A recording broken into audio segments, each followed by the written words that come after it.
人工智慧、大数据跟云端的运算，其实用在所谓的制造业，就是我们一般常看得到的机器人。事实上呢，这好处呢，应该是说来自于消费者，因为金融业毕竟是服务业。如果创造这个需求的方便性、效率性跟风险的减降性，这个就是最主要这几个所谓的新科技、新潮流的这样的一种应用所带来的一个好处。各位在未来可能会参与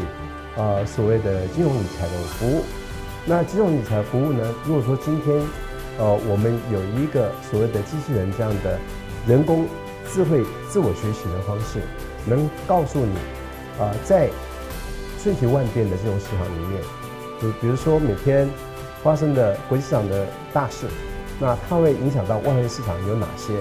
那透过 AI 机器自动的学习来告诉你现在最大的风险猜测在哪里。这个时候呢，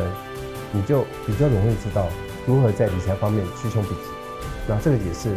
透过所谓的 AI 大数据应用来做一个分析跟整理。那关于一般我们常看得到的金融相关的问题，可以通过我们客服的机器人中心，它能够回答或各类相关最迅速的问题。这对银行来讲是成本上的一个选项。我们最重要能够降低我们的成本，那节省我们的人力。那重点是在第一时间做更有效率的智能性的服务。